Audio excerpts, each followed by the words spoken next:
Hello hello मेरा नाम राजा हिमाचल सिंह है और मेरा घर हिमाचलपुर शहर। और ईश्वर की कृपा से इस महल में 2 संतान है। बड़े संतान का नाम नीलराज और छोटे संतान का नाम कमलराज।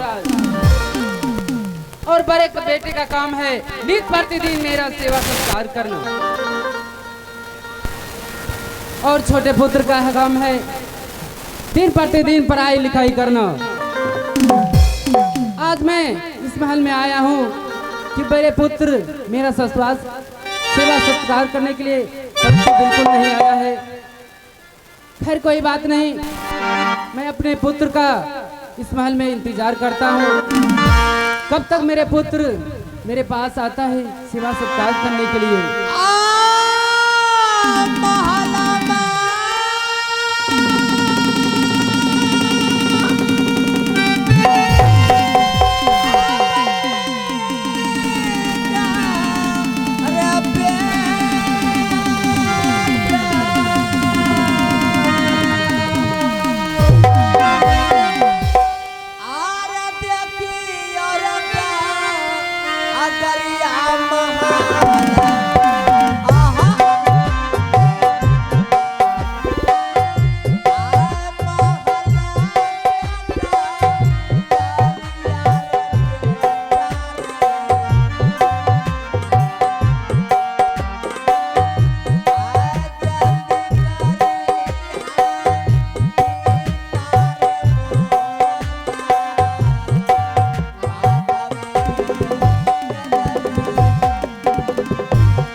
महारानी समझी। आज देखो महारानी, विलंब होने के कारण पिताश्री महल में उदास होकर बैठे हैं। क्यों नहीं स्वामी जी? हे महारानी, चलो इस वक्त चलते हैं। सबसे पहले पिताश्री के कदमों में चलकर प्रणाम करूंगा और उसके बाद सेवा करने में लीन हो जाऊंगा। आहो दा सोनावा आ जोड़ी का हो पीता ए झोंकी पर हो खाना न हो गारी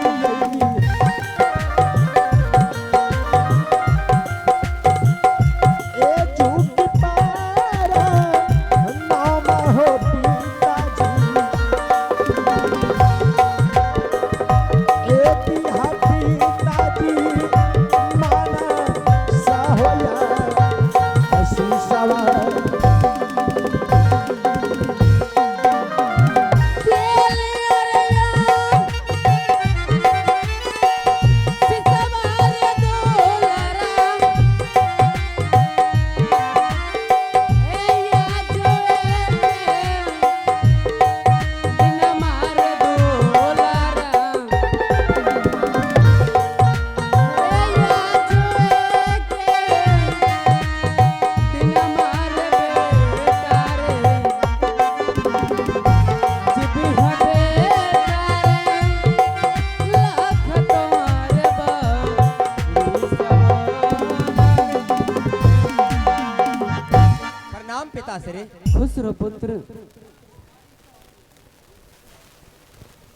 क्या बात है कमलराज? हाँ पिताजी, शादी समय दरबार में किस लिए आया हूँ आपको कुछ मालूम नहीं? बिल्कुल मालूम नहीं। इस समय दरबार में आने का कारण इस प्रकार है। क्या कारण है बालक? आज सुबह होते ही ये हिमाचलपुर शहर हम दोनों भाई के नाम से बंटवारा हो जाना चाहिए।